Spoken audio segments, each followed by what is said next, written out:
तो जय हिंद दोस्तों, दिस इज़ रविशंकर और आज हम लोग शुरू करने वाले हैं पार्ट ऑफ स्पीच का न्यू कंसेप्ट जिसका नाम है प्रॉपर नाउन एंड प्रोनाउन। तो सबसे पहले हम नाउन के बारे में डिस्कस करेंगे, लेकिन उससे पहले हम लोग जानेंगे पार्ट ऑफ स्पीच होता क्या है। तो जैसा कि यहाँ पे लिखा है कि किसी भाषा की शब्दावली को जिन प्रमुख वर्गों में विभाजित किया जा सकता है उसे पार्ट ऑफ स्पीच कहते हैं। अंग्रेजी में 8 पार्ट ऑफ स्पीच होते हैं। हमें बचपन से सिखाया जाता आ रहा है कि पार्ट ऑफ स्पीच जो होते हैं वो 8 होते हैं, जैसे noun, pronoun, adjective, verb, adverb, preposition, conjunction और इंटरजेक्शन। अब हम बात करेंगे कि जो सबसे पहला वर्ड होता है वो नाउन, वो पार्ट ऑफ स्पीच में होता क्या है, इसका काम क्या होता है और किस तरीके से हम पार्ट ऑफ स्पीच में इसका इस्तेमाल करते हैं। तो डेली लाइफ में नाउन का बहुत इस्तेमाल है। हमने शुरू से ही नाउन के बारे में पढ़ रखा है कि नाउन होता क्या है। इस दुनिया में जितने भी नाम हैं, जिस चीज़ का अस्तित्व है या नहीं है, उन सबको हम क्या कहते हैं, नाउन कहते हैं। जैसे इसकी डेफिनेशन की अगर बात करें तो नाउन की डेफिनेशन इस प्रकार है। नाउन जो होता है वह शब्द जिससे किसी प्राणी, वस्तु, जगह या विचार के नाम का बोध हो। मतलब किसी प्राणी, किसी भी तरह के जानवर, किसी भी तरह के चीज़ या वस्तु, किसी भी जगह या किसी भी थॉट के नाम का बोध हो, यानी नाम की बात की जाए, उसे क्या कहते हैं, नाउन कहते हैं।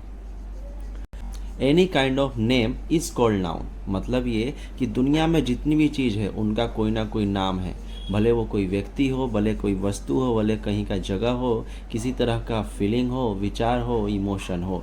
जैसे मोहित एक नाम है, बॉय पूरा का पूरा कैटेगरी है लड़कों की, केप एक तरीके का चीज़ है, थिंक है, आगरा एक जगह है, प्लेस है, ब्यूटी ये तरीके की, ये क्या है, सुंदरता है। यानी कि ये आप कह सकते हैं कि ये सब किस कैटेगरी में आते हैं, नाउन में आते हैं। अब तो बात आ जाती है कि भाई नाउन होता है तो नाउन के टाइप्स भी होते होंगे। तो काइंड्स ऑफ नाउन, संज्ञा के कितने भेद होते हैं। नॉर्मली संज्ञा के कई भेद होते हैं, लेकिन अगर हम बात करें संज्ञा के इम्पोर्टेंट टाइप्स की तो इसे 5 टाइप्स में बांटा गया है। यानी संज्ञा के मुख्यतः 5 भेद होते हैं। कौन कौन से? पहला है प्रॉपर नाउन। Proper noun. दूसरा है कॉमन नाउन जिसे हम जातिवाचक संज्ञा कहते हैं। प्रॉपर नाउन जिसे व्यक्तिवाचक संज्ञा कहते हैं। आगे हम डिस्कस करेंगे कि प्रॉपर नाउन क्या होता है, कॉमन नाउन क्या होता है। तीसरा होता है कलेक्टिव नाउन जिसे समूहवाचक संज्ञा कहते हैं। चौथा होता है एब्स्ट्रैक्ट नाउन जिसे भाववाचक संज्ञा कहते हैं। और पांचवा होता है मटेरियल नाउन जिसके हम द्रव्यवाचक संज्ञा कहते हैं। अब बात करते हैं कि भाई प्रॉपर नाउन क्या होता है, कॉमन नाउन क्या होता है, कलेक्टिव नाउन क्या होता है, एब्स्ट्रैक्ट नाउन क्या होता है और मटेरियल नाउन क्या होता है।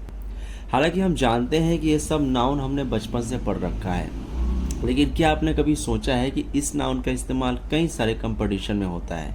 जैसे किस तरीके से, आइए देखते हैं। तो अब बात आती है प्रॉपर नाउन होता क्या है।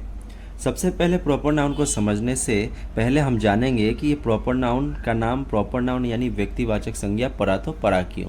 यहाँ पे प्रॉपर मतलब होता है एक विशेष, विशेष मतलब एक पार्टिकुलर कह सकते हैं आप। जैसे कि किसी विशेष व्यक्ति, किसी भी विशेष व्यक्ति, किसी भी विशेष स्थान या वस्तु के नाम को हम व्यक्तिवाचक संज्ञा कहते हैं।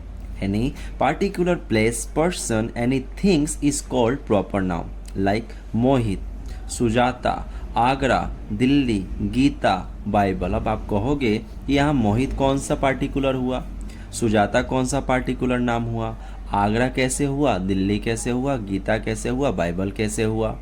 तो नॉर्मली आप बता सकते हो कि any kind of particular place. Mohit अगर आपके लिए कोई खास इंसान है, या सुजाता आपके लिए कोई खास इंसान है, या आगरा जो कि आपके लिए कोई परफेक्ट प्लेस है, तो आपके लिए वो एक तरीके से विशेष हुआ, पार्टिकुलर हुआ, प्रॉपर हुआ। दूसरी चीज़, जैसे मैं अगर आपको एक एग्जांपल दूं महात्मा गांधी का, तो महात्मा गांधी हमारे देश के सभी लोगों के लिए पार्टिकुलर यानी कि एक बहुत ज़्यादा परफेक्ट पर्सन हुए, या आप कह सकते हो स्वामी विवेकानंद का। ये सब क्या है, एक प्रॉपर नाउन हुआ, यानी विशेष व्यक्ति की बात हो रही है। प्रॉपर नाउन को हमेशा व्यक्तिवाचक संज्ञा को सदा कैपिटल लेटर से आरंभ किया जाता है। हमेशा याद रखिएगा कि जब भी प्रॉपर नाउन की बात करें, किसी स्पेशल पर्सन की बात करें, तो जब भी हम किसी स्पेशल पर्सन, स्पेशल थिंग या स्पेशल प्लेस की बात करते हैं तो हम स्टार्टिंग उसका कैपिटल लेटर से करते हैं। जैसे यहाँ पे हो गया महात्मा गांधी, तो महात्मा गांधी में आप समझ सकते हैं कि पहला लेटर क्या है, एम बड़ा है। दूसरा चीज़ कि कि अगर हम कोई जगह का भी नाम लेते हैं, जैसे हो गया आगरा, यहाँ पे पहला लेटर क्या हुआ, आगरा का ए बड़ा है। नाउ द थिंग इज कि आगे हम क्या करते हैं, आगे ये है कॉमन नाउन। आगे क्या है, कॉमन नाउन। कॉमन नाउन का मतलब होता है कि ऐसा नाउन जिससे एक ही तरह के, एक ही प्रकार के, एक ही कैटेगरी के व्यक्तियों या वस्तुओं के समूह का बोध होता है। जैसे boy, teacher, cat, room, school. Boy मतलब लड़का, इस दुनिया में जितने भी बॉय हैं वो सारी एक कैटेगरी में आते हैं। टीचर, इस दुनिया में जितने भी टीचर हैं एक कैटेगरी में आते हैं। केट, इस दुनिया में जितने भी केट हैं, बिल्लियां हैं, वो एक कैटेगरी में आते हैं, भले कोई बिल्ली वाइट है, कोई ब्लैक है। रूम, अलग अलग तरह के रूम होते हैं, लेकिन कैटेगरी क्या होती है, सेम होती है। स्कूल, स्कूल भी बहुत तरह के होते हैं, कोई केबीएस होता है, कोई एनबीएस होता है, कोई आर्मी स्कूल होता है, कोई आप समझो प्राइवेट स्कूल होता है। ये सब क्या होते हैं, स्कूल होते हैं, लेकिन अलग अलग कैटेगरी के होते हैं। नॉर्मल एक एग्जांपल के लिए आपको बोलूं तो हम जानते हैं कि दुनिया में कास्ट बहुत अलग अलग हैं, लेकिन एक लॉजिकल वे में देखा जाए तो मेरे हिसाब से सिर्फ दो ही कैटेगरी है इस दुनिया में, एक है पुरुषों की और एक है स्त्रियों की। और धर्म की अगर बात करें तो धर्म सिर्फ एक है, वो है इंसानियत का। Now the thing is collective noun. Collective noun क्या होता है, तो कलेक्टिव नाउन ऐसे नाउन जिससे एक ही तरह के व्यक्तियों का, यानी कि ऐसे नाउन जिससे एक ही तरह के व्यक्तियों या वस्तुओं के समूह का बोध होता है, उसे कलेक्टिव नाउन कहते हैं। या आप ये कह सकते हो कि दो या दो से अधिक व्यक्तियों की, या दो या दो से अधिक वस्तुओं की, या दो से अधिक जगहों की बात की जाए, वो कलेक्टिव नाउन की कैटेगरी में आते हैं। जैसे फैमिली, यहाँ पे दो या दो से अधिक लोगों के मिश्रण को फैमिली कहते हैं, जहाँ पे एक ही छत के नीचे दो से ज़्यादा एक परिवार के रूप में एक माँ, एक पिता, एक बालक या एक बालिका रहती है। दूसरा आर्मी। आर्मी में आपने देखा होगा कि जब परेड चलती है तो पूरी की पूरी सेना एक साथ चलती है, यहाँ पे दो या दो से अधिक सोल्जर्स की बात की जाती है। क्लास या क्लासरूम, आप कह सकते हैं कि क्लास में एक तरह के बालक नहीं बल्कि बालक, बालिका, टीचर सारे मिलके रहते हैं। टीम, किसी भी तरह के गेम की टीम हो गई, ये सारे क्या है, कलेक्टिव नाउन की कैटेगरी से। अब बात आती है जो है वो है एब्स्ट्रैक्ट नाउन। ये बहुत इंपॉर्टेंट है और बहुत मज़ेदार है एब्स्ट्रैक्ट नाउन। क्यों, क्योंकि इससे आप इंटरेस्ट बहुत ज़्यादा आएगा आपको इस चैप्टर को पढ़ने में। एब्स्ट्रैक्ट नाउन, इसे हम कह सकते हैं भाववाचक संज्ञा, फीलिंग, इमोशन, ऐसी वस्तुओं का नाम जिन्हें हम देख तो नहीं सकते मगर महसूस करते हैं। जैसे इसमें हमारा गुण हो गया, हमारा अवगुण हो गया, भाव हो गया, अथवा किसी तरह के कार्य की अवस्था हो गया। ये सब हम क्या कहते हैं, एब्स्ट्रैक्ट नाउन में कहते हैं। जैसे wisdom, doubt, judgement, sadness, honesty, ये चीज़ें दिखती नहीं है मगर होती ज़रूर है। जैसे आप अगर किसी का अच्छा कर्म को करते हो तो आपको दुआएं मिलती है, दिखती नहीं है लेकिन एक शांति और एक सुकून मिलता है कि हाँ, इसका मतलब है कि हमें वो चीज़ कहीं ना कहीं से प्राप्त हुई। Now the thing is material noun, जो कि आखिरी है।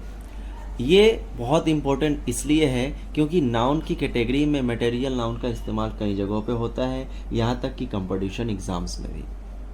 मटेरियल नाउन, किसी द्रव्य या पदार्थ के नाम को जिससे दूसरी वस्तुएं बनती हैं, द्रव्यवाचक या पदार्थवाचक संज्ञा कहते हैं। तो in the English easy language we can say that material noun is the noun we justify like any kind of material which can be measure. मतलब हम किसी भी तरह के मटेरियल नाउन मतलब जिसको हम मेज़र कर सकते हैं।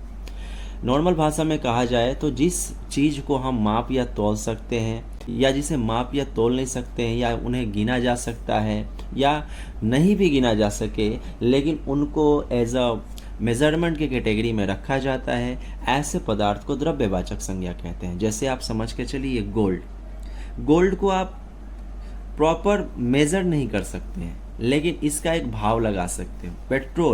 पेट्रोल को आप प्रॉपर मेज़र नहीं कर सकते हैं लेकिन इसका आप अगर बात करें मिलीलीटर या लीटर में तो इसको प्रॉपर ये कर सकते हो।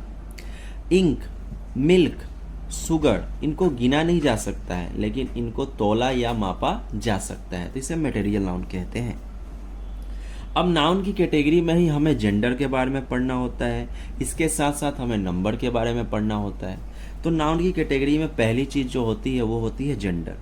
वह नाउन जो पुल्लिंग, पुल्लिंग मतलब लड़का, स्त्रीलिंग अथवा दोनों में से किसी को स्पष्ट करता है या करती है, इसे लिंग कहते हैं। जैसे कि आप समझ के चलिए कि दो प्रकार के, अभी मैंने आपको बताया कि जेंडर या मेरे हिसाब से लॉजिकल वे में कैटेगरी दो ही होती है, एक पुरुष की और एक स्त्री की। उसी तरह के से लिंग भी यानी जेंडर भी कितने होते हैं, पुल्लिंग, स्त्रीलिंग। एक और होता है जिसे नपुंसकलिंग कहते हैं, लेकिन उसका इस्तेमाल हम बाद में समझेंगे। पहले समझते हैं कि जेंडर और इसके टाइप्स क्या होते हैं। काइंड्स ऑफ जेंडर, जेंडर के 4 प्रकार होते हैं। मैस्कुलिन जेंडर यानी कि पुल्लिंग, पुरुष जाति के लिए प्रयोग किए जाने वाले शब्द पुल्लिंग कहलाते हैं, जैसे मैन, बॉय, किंग, अंकल, सन, लायन एक्सेट्रा। आप समझ के चलिए कि ये सारे जितने भी है पुरुष जाति को डिनोट करते हैं। नेक्स्ट है फेमिनिन जेंडर, स्त्रीलिंग, स्त्री लड़की जाति के लिए प्रयोग किए जाने वाले शब्द स्त्रीलिंग कहलाते हैं। मैं बार बार कहता हूँ कि जाति मेरे हिसाब से आपका माइंडसेट क्या कहता है, दो ही होती हैं, एक पुरुष जाति, एक स्त्री जाति। जैसे girl, women, aunt, daughter, sister, ये सब क्या होते हैं, फेमिनिन जेंडर होते हैं। Now the third is common gender, उभयलिंग, पुरुष तथा स्त्री जाति दोनों के लिए प्रयोग होने वाले शब्द उभयलिंग कहलाते हैं। जैसे चाइल्ड, इसमें पता नहीं चलता कि इसमें बॉय है या गर्ल है। फ्रेंड, इसमें पता नहीं चल रहा कि फ्रेंड में फीमेल है या मेल है। कजन, पपिल एंड पेरेंट्स, प्यूपिल माफ़ कीजिएगा, पेरेंट्स, ये सब क्या होते हैं, इसमें हमारे माता पिता या भाई बहन, या आप कह सकते हो कि फ्रेंड की कैटेगरी में मेल और फीमेल दोनों आते हैं। इसे हम कॉमन जेंडर कहते हैं। लास्ट वन है आपका न्यूटर जेंडर, इसे हम नपुंसकलिंग भी कहते हैं।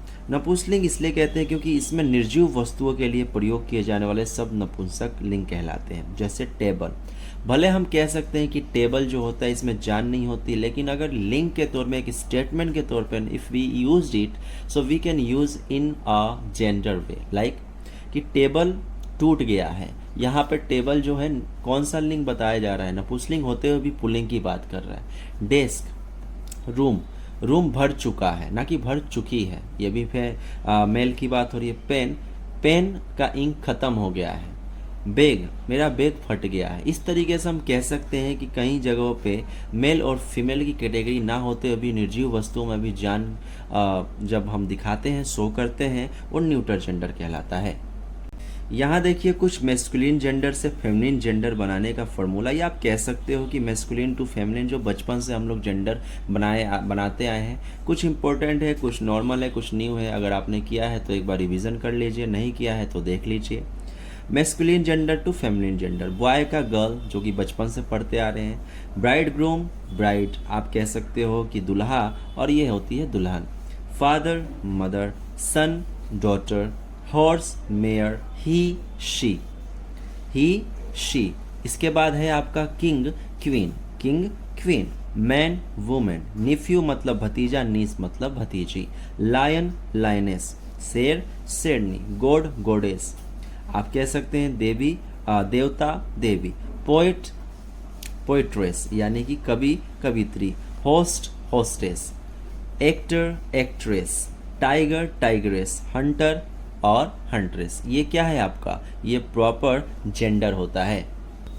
तो दोस्तों आज के लिए बस इतना ही। मिलते हैं एक नए वीडियो प्रोनाउन के साथ जो कि एकदम नया और बेस्ट होने वाला है आप लोगों के साथ। तब तक के लिए मैं आर एस ठाकुर आप लोगों का तहे दिल से एक बार फिर से धन्यवाद करता हूँ।